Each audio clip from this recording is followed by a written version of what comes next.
할렐루야. 아멘. 오늘도 말씀을 깨닫는 지혜와 응답받는 기도의 은총이 우리에게 넘치게 될 줄로 믿습니다. 아멘.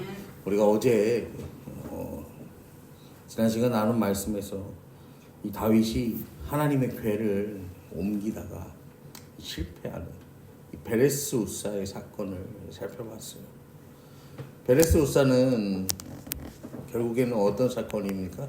자기 힘을 의지하는 이 자기의 계획대로 계획 안에 하나님의 일하심을 맞추어 가려는 인본주의적인 이 잘못된 신앙의 자세가 결국에는 어떻게 우리의 삶에 악영향을 끼치는 것인지 우리가 살펴봤죠.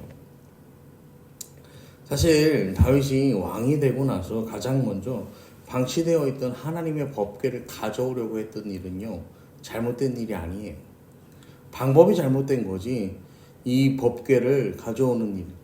그런데 이 법궤를 가져오는 데에 잘못된 방법, 이 잘못된 의도가 문제였던 거죠. 여러분, 법궤가 뭡니까? 하나님의 법궤가 뭐예요? 이 십계명, 그 다음에 또 뭐예요? 아론의 쌍난 지팡이, 그리고 만나가 들은 항아리. 이게 들은 게 뭐예요? 하나님의 법궤란 말이에요. 이 법궤가 이스라엘 백성들과 함께하면 어땠어요? 이스라엘 백성들이 막 전쟁에 이겼어. 이 처음에 가나안 땅에 들어갈 때도 어떻게 합니까? 요단에 들어갈 때 어떻게 해요? 요단에 들어갈 때도 마찬가지죠. 이 법궤를 맨 제사장들이 요단에 발을 대자마자 어떻게 해요? 요단강 물이 멈춰 쓰잖아요. 여러분, 이 법궤는 이스라엘 백성들에게 있어서 승리의 상징이었고 하나님 함께 하심의 상징이었단 말이에요. 그러니까 이 하나님의 법궤와 함께하면 이스라엘 백성들은 무적이었다. 그러니까 무적이라고 생각한 거예요. 그러니까 어느 전쟁을 치러도 어떻게 합니까? 법궤를 다 끌고 나가는 거야. 맨날 전쟁을 할 때마다 법궤를 끌고 나가는 거야. 여러분, 그런데요, 문제가 생깁니다. 법궤와 함께하면 전쟁에 승리할 줄 알고 들고 다니다 보니까 이 법궤가요, 살아계신 하나님의 임재하심이 되는 게 아니라 뭐가 되는 거예요? 하나의 부적이 돼버렸다라는 거죠. 그래서 전쟁에서 패배합니다. 그리고 이 법궤를 빼앗깁니다. 그리고 나서 보니까 이 법궤를 소중하게 여기지 않는 거예요. 이스라엘 백성들의 마음 가운데 법궤를 무시하는 마음이 막 생기기 시작하는 거예요. 하나님의 임재를 기대하지 않는 마음이요, 이스라엘 백성들 속에 팽배하게 된 것입니다. 여러분, 쓸모 있으면 나의 하나님, 쓸모가 없으면 남의 하나님이 아니에요.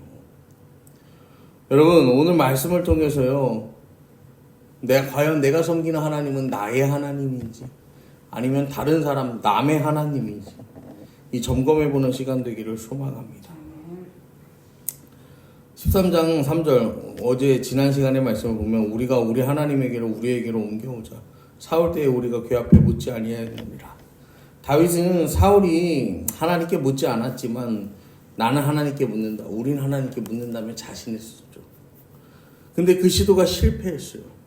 온 나라, 이 다윗이요, 이 백성들한 이 법궤를 옮겨오는데 온 백성들한테 자랑을 한 거야. 그래서 애굽의 경계에서부터 저기 유브라데의 경계까지 이 온 나라 백성들이 다 알았어. 막 온 백성들이 모여서 지금도 막 여러분, 이 나라에 잔치가 벌어지면 사람들이 막 몰려들잖아.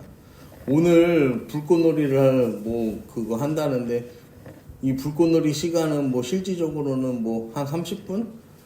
30분이 뭐야? 그러니까 30분이 불꽃을 쏘는 시간만 30분이 아니라 뭐 드론 쇼도 하고 뭐 또 해서 한 30분, 40분 그렇게 얘기하더라고요. 그럼 뭐 준비해서 막 오프닝 멘트하고 어쩌고저쩌고 이제 하면은 그 정도 시간이겠죠? 그렇게 해서 하는데 뭐 이 뉴스에서는 한 30만 명이 몰릴 것으로 예상이 된다.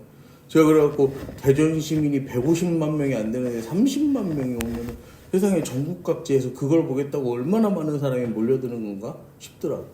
여러분, 근데 이 법궤를 운반할 때도 마찬가지예요. 얼마나 많은 이스라엘 백성들이 몰려들었겠어. 다윗이 야, 법궤 옮길 거야 이렇게 하면 끝이요? 아니잖아. 법궤 옮길 거야. 온 이스라엘에 자랑을 했잖아요. 그러면은 법궤 언제 옮긴대? 내일 옮긴대. 이게 아니라 몇 날, 몇 월, 며칠, 몇 시에 옮긴대. 그러니까 와, 그럼 우리 그때까지 가보자 막 이러면서요. 막 열심히 갔던 거예요. 온 백성이 모여 있는데 법궤를 옮기는 일에 실패합니다. 실패. 정말로 이 부끄러움 그 자체로요 실패해버려요. 실패하니까 다윗이 뭐 했을까요? 실패하고 낙심한 다윗에게 하나님께서요 오늘 말씀을 보면요 하나님의 위로가 찾아옵니다. 1절 말씀이에요. 두로왕 히람이 다윗에게 사신들과 백향목과 석수와 목수를 보내 그 궁전을 건축하게 하였더라. 지금 다윗이 실패했잖아요. 하나님 궤를 옮기는 일에 실패했잖아. 그런데 뜬금없이 여기서 두로왕 히람이 등장을 합니다. 그리고 사신들이 와서요 두로왕 히람의 뜻을 전하는데 우리가 백향목도 전해주고 석수도 보내주고 목수도 보내줄게요. 그래서 이 다윗 왕이시여 왕의 궁전을 건축하는 일에 우리가 보탬이 되고 싶습니다. 그러는 거예요. 다윗에 대한 존경을 이 두로왕 히람이 보이는 거죠. 여러분 이거는요 하나님께서요 다윗이 행한 그 일이 실패했을 망정 다윗이 행했던 그 시도가 얼마나 귀하고 소중한 시도였는지 하나님이 말씀해 주시는 거예요. 하나님께서요 그 사람을 보내서요 인정해 주시는 거예요. 여러분 아니 다른 나라의 왕이 와서 다윗 지금 온 백성들에게 말 그대로 부끄러움을 당했잖아. 그 부끄러움 당한 다윗을 높여주는 거야. 와, 이 다윗 왕이 해외에서 세계 역사에서 이렇게 인정받는 왕입니다. 여러분 이 백성들한테 다시 한번 당당하게 설 수 있게 하는 거예요. 여러분 왜요? 세계사의 주인은 누구니까요? 우리 하나님이시니까. 세계사의 주인은 우리 하나님이시니까 이 일이요 가능하게 됐던 거예요. 그래서 14장 2절에 보시면 다윗이 여호와께서 자기를 이스라엘의 왕으로 삼으신 줄을 깨달았으니 이는 그의 백성 이스라엘을 위하여 그의 나라가 높이 들림을 받았음을 알미였더라. 분명히 다윗은 실패했거든요.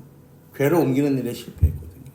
그럼에도 불구하고 하나님은 포기하지 않고 다른 나라 왕을 통해서 다윗을 지지하는 것으로 다윗을 위로하십니다. 그리고 다윗은 이 일을 통해서요 자기 자신을 하나님께서 이스라엘의 왕으로 삼으신 줄을 깨달았다 라고 성경은 말해요. 여러분 이스라엘이 왜 망했는지 아세요? 우리가 지금 열 왕기를 보고 역대기를 보잖아요. 열 왕기는 이스라엘이 왜 망했는지 말해주는 스토리예요. 이스라엘 왜 망했어요? 열왕기가 말하는 게 뭐예요?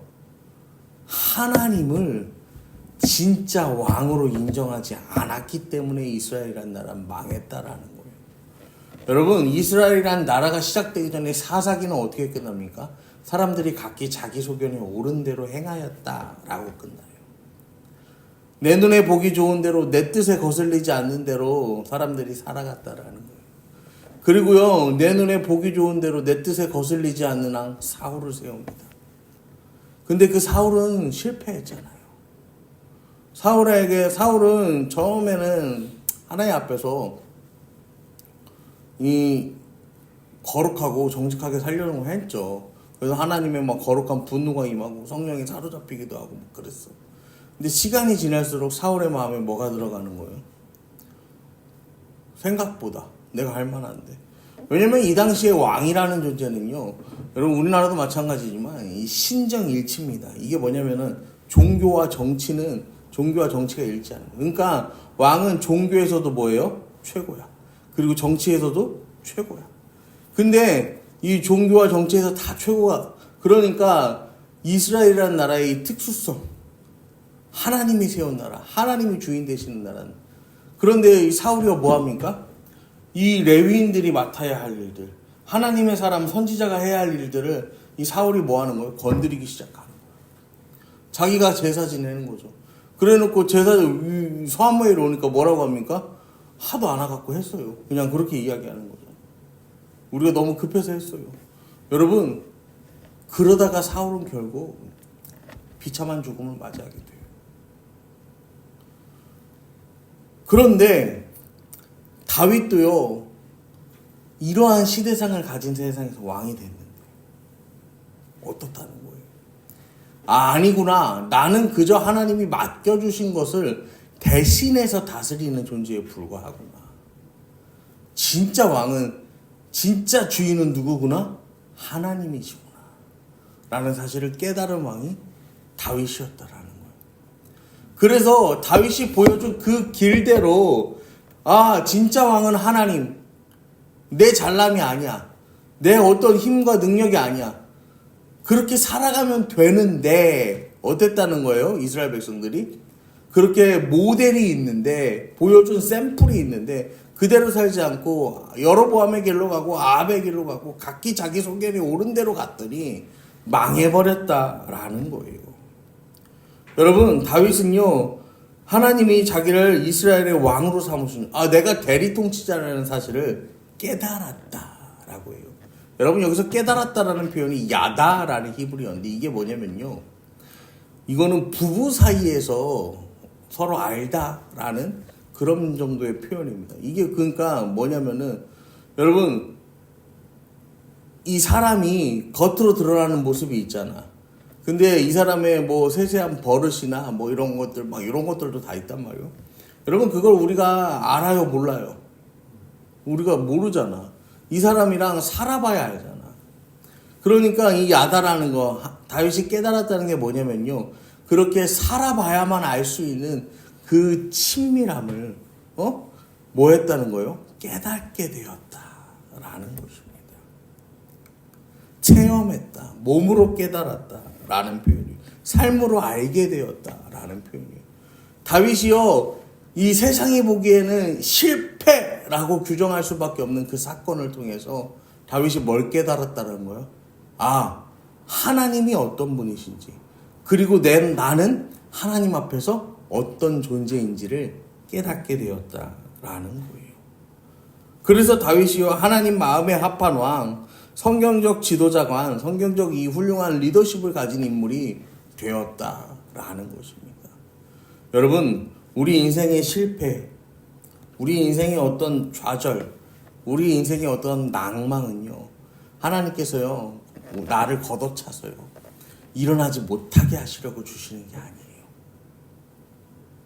그러한 것들은 하나님께서요, 다시 한번 내가 얼마나 소중한 하나님의 사람인지, 내가 하나님을 붙잡지 않으면, 하나님을 의지하지 않으면 이 세상을 살아갈 수 없는 사람인지를요, 깨닫게 하는 하나님의 은혜입니다. 여러분, 오늘도 우리의 삶 가운데 주어진 이 하나님의 은혜를 붙들고 날마다 하나님과 동행하며 그 주님 안에 거하는 저와 여러분 되기를 이 시간 간절히 축원합니다.